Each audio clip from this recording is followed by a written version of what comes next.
Entre a Terra e o Céu. Sétimo livro da coleção, A Vida no Mundo Espiritual. Ditado pelo espírito André Luiz e psicografado pelo médium brasileiro Francisco Cândido Xavier, em 1954. Capítulo 16. Novas experiências. Noite fechada e alta, tornamos ao domicílio do enfermeiro, seguidos de Clarencio, que funcionava, como sempre, junto de nós, por mentor diligente e amigo. Mário Silva, estirado nos lençóis, debalde procurava dormir. Sonho da véspera castigava-lhe o pensamento. Dominando as impressões da manhã, refletia de si para consigo. Seria realmente Amaro, o rival, quem lhe surgira na forma de um criminoso? E aquela mulher chorosa e acabrunhada seria, porventura, Zulmira, a companheira de infância que ainda lhe feria as recordações? Onde o motivo de semelhante reencontro? Teimava em afastar para longe as reminiscências da mocidade. Por isso mesmo, não acreditava estivesse nele próprio a causa do estranho pesadelo. Permanecia convicto de que alguém o chamara nitidamente, pronunciando palavras que o constrangiam a atender. Estaria Zulmira em apuros. E esta, acaso, se recordaria dele? E se as suas conjecturas expressassem a verdade, teria o direito de reaproximar-se? Não imaginava isso possível. A chaga do brio retalhado ainda lhe sangrava no coração. Não seria justo acudi-la, nem mesmo a pretexto de socorrer. Conhecia-lhe o esposo de relance, mas o suficiente para detestá-lo, com todas as reservas de ódio de que se sentia capaz. Ainda mesmo que a mulher, outrora querida, lhe suplicasse assistência, cabia-lhe ser surdo aos seus fogos. Hipóteses inquietantes e perguntas sem resposta lhe assediavam o cérebro toldado de apreensão e rancor. A antiga aversão pelo rival preponderava, dominando-o. Por que não voltar ao sonho da noite anterior, de modo a tentar uma solução? A figura de Amaro crescia-lhe no campo mental. Se as almas podiam efetivamente reencontrar-se fora do corpo, prosseguia divagando, de certo conseguiria rever o adversário e revidar. Se fora invocado em sonho, era lícito invocar quem quisesse. Chamaria o renegado esposo de Zulmira a explicar-se. Concentraria nele o poder do pensamento. Buscá-lo-ia onde estivesse. O ministro contemplava-o compadecido. Valendo-se dos minutos para ensinar-nos algo proveitoso, observou: a paixão cega sempre. Nossa vida mental é a nossa vida verdadeira e, por isso, quando a paixão nos ocupa a fortaleza íntima, nada vemos e nada registramos senão a própria perturbação. Em seguida, aplicou passes balsamizantes sobre o rapaz que se virava, desajustado, no leito. Mário, qual se houvera sorvido brando anestésico, relaxou os nervos e descansou o comboio físico, mas, ressurgindo em nosso plano, começou a extravasar os sentimentos que lhe senhorearam o espírito.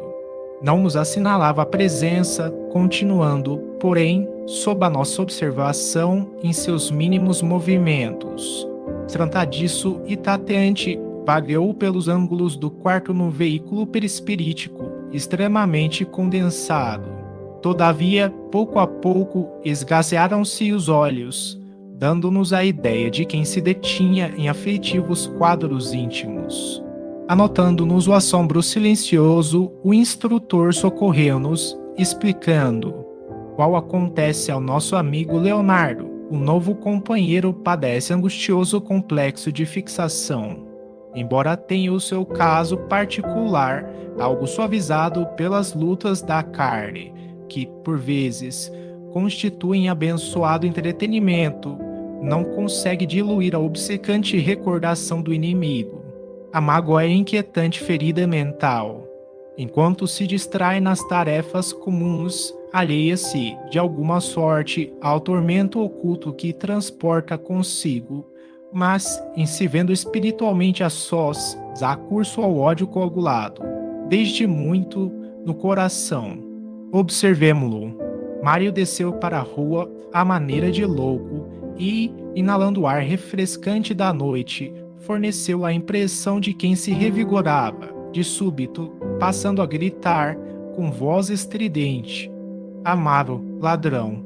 Amaro, usurpador! Aparece! Se tens dignidade, afronta-me a vingança. Não tremerei. Onde ocultaste a mulher que eu amo? Responde, responde. Silva caminhava semi-ébrio, sem direção. Contudo, arremessava as palavras no ar com veemência e segurança.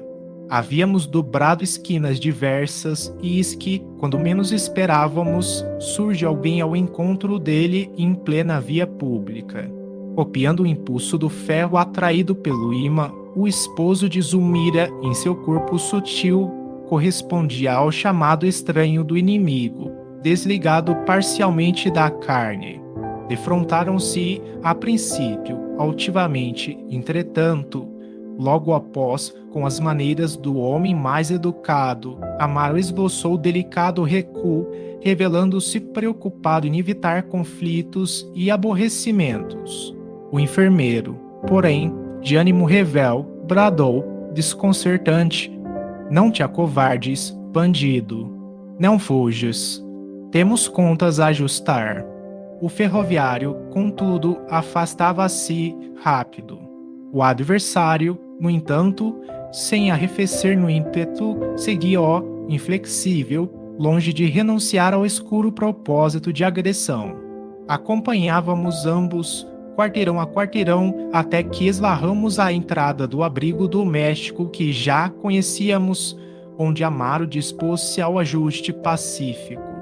Demonstrando-se interessado em defender a tranquilidade familiar, o dono da casa estacou a porta, aguardando o provocador. Então, bradou Silva, exasperado: É aqui o ninho das serpentes. Levantando os punhos contra o rival humilde, prosseguiu, rixento: Pagar-me-ás muito caro a intromissão. Infame enganador, onde puseste a mulher que era minha felicidade e minha vida? Quebraste-me os sonhos, aniquilaste-me os ideais.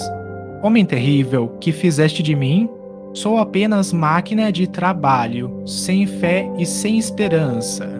Eu não sabia, alegou Amaro, desapontado. Nunca tive a intenção de ofender-te. Maldito, como sabes dissimular? Onde está Zulmira? Devo exterminar-te para restituir-me a independência? E afrontado pela serenidade do outro, o enfermeiro acentuou: Não me reconheces, acaso? Sim, reconheço-te, falou o interlocutor num suspiro. És Mário Silva, pessoa a quem devoto consideração e respeito. Consideração e respeito? Que deslavado fingimento! Onde a prova de apreço, se me arrancaste a noiva, engodando-a com mentirosas promessas? Somente soube de tua velha afeição por ela quando meus compromissos no matrimônio não admitiam qualquer recuo. Se alguém, todavia, me houvesse comunicado lealmente quanto se desenrolava em torno de minha preferência, teria renunciado em teu favor. Desejaria realmente servir-te, entretanto, agora. Hipócrita, tornou Mário enfurecido, não creio em tua palavra de lobo disfarçado. Roubaste-me a única felicidade que eu esperava do mundo, a única felicidade que era minha. Amaro fixou o triste sorriso e o temperou. E acreditas que eu seja feliz? Admites no casamento apenas a exaltação dos sentidos inferiores. Fez que o homem consorciado deva encontrar na mulher simplesmente uma escrava? A não Zulmira a companheira e a irmã que me cabe proteger. Nem ela e nem o encontramos na experiência conjugal aventura das afeições cor-de-rosa, em que o desejo contentado é como a flor que morre num dia.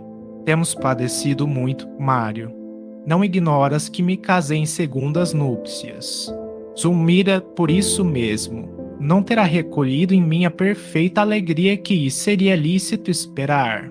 Nossa aproximação começou por uma série de desajustes que culminaram com a morte do meu caçula, num terrível desastre. Desde então, nossa casa é um espinheiro de sofrimento. Minha esposa adoeceu gravemente e eu mesmo, até agora, continuo agoniado e desfalecente.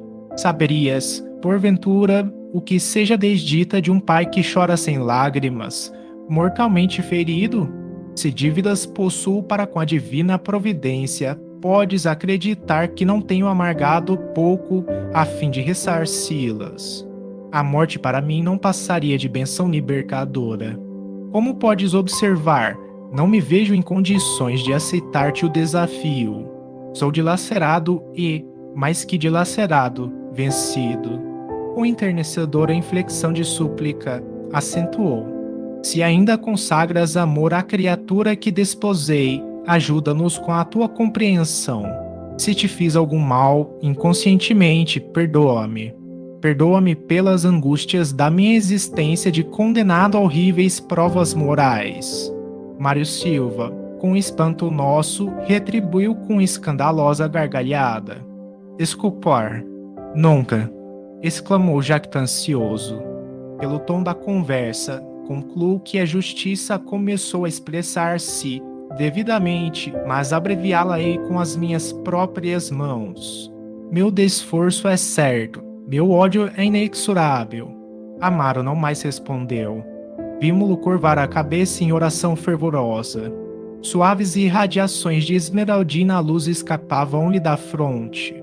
As palavras inarticuladas de que se servia para implorar socorro alcançavam-nos o espírito, qual se fossem ondas caloríferas e harmoniosas de humildade e confiança. Silva, incapaz de sensibilizar-se ante a rendição comovente, prosseguia gritando: Por que silencias, covarde?